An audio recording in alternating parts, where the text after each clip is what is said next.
আসসালামু আলাইকুম সুপ্রিয় শিক্ষার্থী বন্ধুরা, আমরা পার্টস অফ স্পিচ নিয়ে আলোচনা করছিলাম। এ পর্যায়ে আমরা দেখব পার্টস অফ স্পিচের প্রথম প্রকারভেদ অর্থাৎ নাউন সম্পর্কে। তো এখানে আমরা দেখব যে নাউন কি। নাউন কি আমরা আগেই বলে এসেছি, নাউন হচ্ছে এক কথায় হচ্ছে নাম। নাউন হলো এমন শব্দ যা কোনো ব্যক্তি, বস্তু, প্রাণী, স্থান বা ধারণা বা অবস্থার নাম বোঝায়। ঠিক আছে? তো এই এটি বাক্যের অন্যতম গুরুত্বপূর্ণ উপাদান। অর্থাৎ নাম তো প্রত্যেকটা শ শব্দের জন্য, বাক্যের জন্য খুবই প্রয়োজনীয়, তাই না? তো নাউন কি? ব্যক্তি, বস্তু, প্রাণী, স্থান, ধারণা বা অবস্থার আ নাম বোঝায়, তাই না? নাম বোঝায়। তো প্রথমে হচ্ছে পারসন বা ব্যক্তি। ব্যক্তির নাম বোঝায় যেমন রহিম, টিচার, ডক্টর। তারপরে স্থানের নাম বোঝায় যেমন কি ঢাকা, স্কুল, পার্ক। এখানে আমরা দেখতে পাচ্ছি যে রহিম একটা নির্দিষ্ট নাম বোঝাচ্ছে। তারপর টিচার অনির্দিষ্ট ভাবে একটা সাধারণ নাম বোঝাচ্ছে। ডক্টরও ঠিক তেমনই অনির্দিষ্ট নাম বোঝাচ্ছে। তারপর ঢাকা দেখতে পাচ্ছি একটা নির্দিষ্ট স্থানের নাম বোঝাচ্ছে। স্কুল একটা স্থানের নাম বোঝাচ্ছে যেখানে শিক্ষা প্রদান করা হয়, কিন্তু এটা নির্দিষ্ট না। তো যাই হোক, এখানে বস্তুর নাম বোঝাচ্ছে বুক, পেন, কার। আইডিয়ার নাম বোঝাচ্ছে যেমন হ্যাপিনেস, লাভ, তারপর হচ্ছে ব্রেভারি। তো এই নামগুলার যত প্রকার নাম আছে, সকল নামগুলাকে আম যতগুলা ক্যাটেগরিতে ভাগ করা যায়, সেটা হচ্ছে ৫ টি প্রধান শ্রেণীতে ভাগ করা যায়। অর্থাৎ যত ধরনের নাম আছে এখানে আমরা দেখলাম, নির্দিষ্ট হোক, অনির্দিষ্ট হোক বা যেকোনো ধরনের নাম হোক না কেন, প্রত্যেকটা নামকে আ আমরা যদি আ ক্যাটেগরি ওয়াইজ করতে চাই বা শ্রেণীভাগ করতে চাই, তাহলে এই ৫ টা আ শ্রেণীতে ভাগ করা যায়। প্রথমত হচ্ছে প্রপার নাউন বা ব্যক্তির নাম, ব্যক্তি নাম বিশেষ্য। এটা হচ্ছে একদম নির্দিষ্ট বা ফিক্সড একটা নাম বোঝাবে। আর এখানে হচ্ছে কমন নাম। কমন নাম হচ্ছে জাতিবাচক বিশেষ্য, অর্থাৎ সমগ্র জাতিকে বোঝাবে। তারপর অ্যাবস্ট্রাক্ট নাউন বা গুণবাচক নাম, অর্থাৎ এই ধারণা বা অবস্থা কিংবা গুণ এর নাম বোঝাবে। তারপরে কালেকটিভ নাউন হচ্ছে সমষ্টিবাচক, অর্থাৎ অনেকগুলোকে একসাথে বোঝাবে, একটা দলকে বোঝাবে বা একটা সমগ্র উম দল বা টিম সবগুলো একত্রে একটা দল বোঝাবে বা একসাথে বোঝাবে। তাকে সমষ্টিবাচক বা কালেকটিভ নাউন বলে। তারপরে ম্যাটেরিয়াল নাউন বা দ্রব্যবাচক বিশেষ্য, অর্থাৎ বিভিন্ন ধরনের উপাদানকে বোঝায়, যে উপাদান দিয়ে অন্য কোনো কিছু তৈরি হতে পারে। তারপরে আমরা দেখি, ১ম এ হচ্ছে প্রপার নাউন। প্রপার নাউন কি? প্রপার নাউন হচ্ছে নির্দিষ্ট ব্যক্তি, স্থান, বস্তুর নাম বোঝায়। এটাই সাধারণত কি ক্যাপিটাল লেটার দিয়ে শুরু হয়। যখন কোনো বস্তু বা ব্যক্তির নাম যখন আ নির্দিষ্টভাবে বোঝাবে, কোনো ব্যক্তি, বস্তু, স্থান এগুলোর নাম যখন নির্দিষ্ট করে বোঝাবে, তখন সেটাকে বলা হয় প্রপার নাউন। আর প্রপার নাউনের ১ম লেটারটা কি হবে? বড় হাতের হবে। আমরা দেখি এখানে পার্সনের নাম আমরা দেখতে পাচ্ছি রহিম, ইলন মাস্ক, শেক্সপিয়ার। সকলের কিন্তু নির্দিষ্ট নাম বোঝাচ্ছে। এখানে আমরা দেখতে পাচ্ছি ইলন মাস্ক। তো এক একজনের নাম নির্দিষ্টভাবে বোঝাচ্ছে। তারপর আমরা দেখতে পাচ্ছি প্লেস বা স্থানের নাম, যেমন কি ঢাকা, নিউ ইয়র্ক, তাজমহল।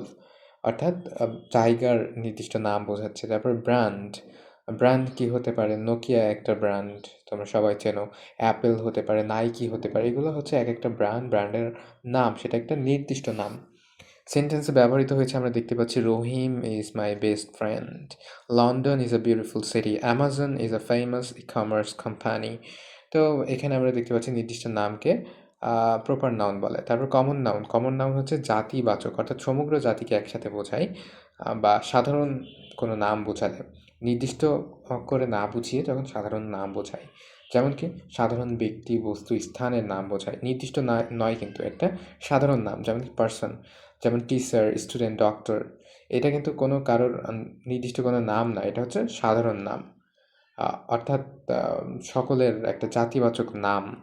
তারপরে আমরা দেখতে পাচ্ছি স্থান, সিটি, কান্ট্রি, পার্ক, বুক, ফোন, টেবিল। এগুলো কি কোনো কিছুর নির্দিষ্ট নাম বা আমরা কোনো কিছু নির্দিষ্ট করে বুঝতে পারছি? এগুলো কিন্তু নির্দিষ্ট নাম না। এগুলো হচ্ছে কোনো ব্যক্তি, বস্তু, স্থানের সাধারণ নাম। যেমন কি the teacher is explaining the lesson, I bought a car yesterday.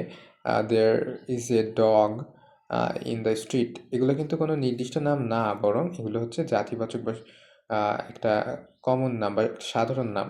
তারপরে দেখতে পাচ্ছি অ্যাবস্ট্রাক্ট নাউন বা গুণবাচক নাম। অ্যাবস্ট্রাক্ট নাউন হচ্ছে গুণের নাম, ধারণা, গুণ, অনুভূতির নাম। এটা কিন্তু ধরা ছোঁয়া বা স্পর্শ করা যায় না।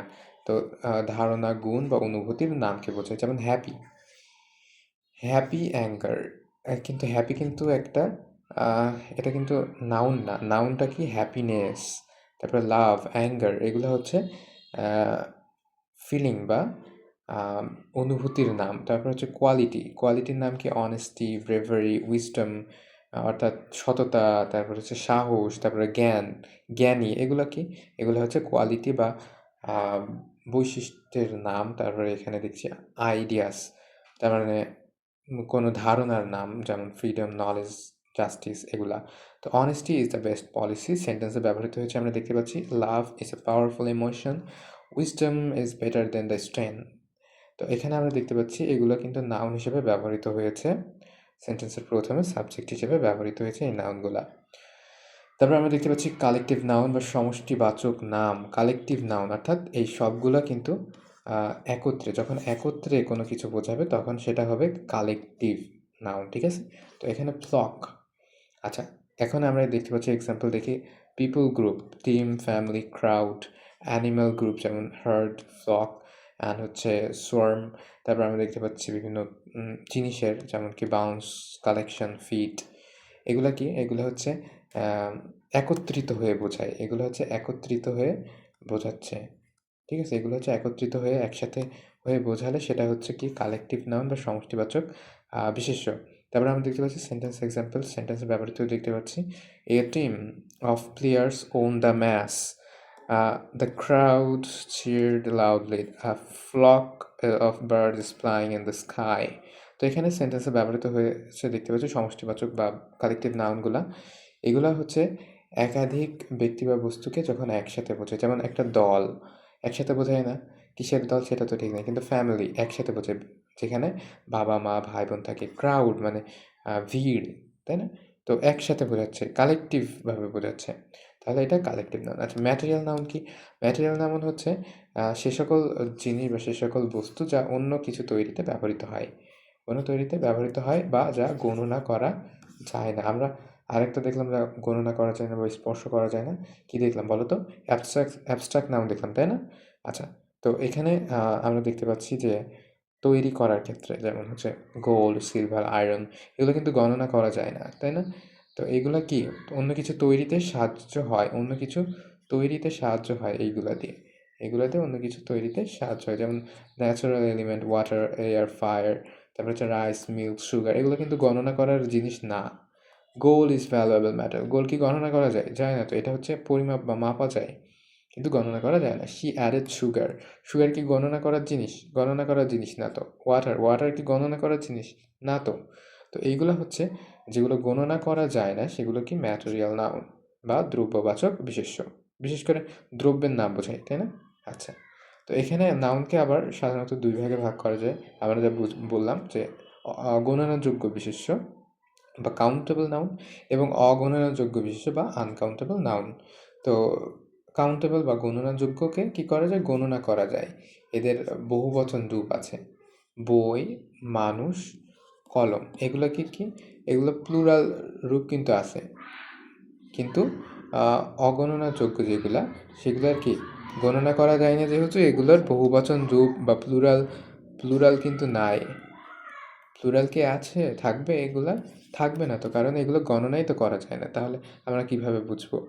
তো এখানে জল, দুধ, সোনা ইত্যাদি এগুলো কি? অগণনাযোগ্য। তারপর গণনাযোগ্য কি? যেগুলো গণনা করা যায়, যেমন হচ্ছে বই, মানুষ, কলম এগুলো কি? গণনা করা যায়। আমরা দেখে আসলাম কি গণনা করা যায় এবং কি গণনা করা যায় না। আমরা দেখে আসছি কিন্তু। যেমন এখানে ম্যাটেরিয়াল নাউনগুলো আমরা দেখছি। ম্যাটেরিয়াল নাউন যেগুলো গণনা করার জিনিস না, সেগুলো কি? অগণনাযোগ্যের ভিতরে পড়ে। এবং অ্যাবস্ট্রাক্ট নাউনও কিন্তু দেখে আসছি, যেগুলো গণনা করা যায় না। তো এইগুলো হচ্ছে গণনা করা যায় না। আর গণনা করা যায় বাদবাকি যে প্রকারভেদগুলো আছে সেগুলা। তো আশা করি নাউন সম্পর্কে সম্পূর্ণ ধারণাটা ক্লিয়ার হয়েছে। তো নোটস থাকবে এরপর ডেসক্রিপশন বক্সে চেক করে নিও। আর ধন্যবাদ সম্পূর্ণ ভিডিওটি দেখার জন্য। আ ভালো থেকো, সুস্থ থেকো এবং আগামী ভিডিওগুলো দেখার আমন্ত্রণ জানিয়ে এখানে শেষ করছি।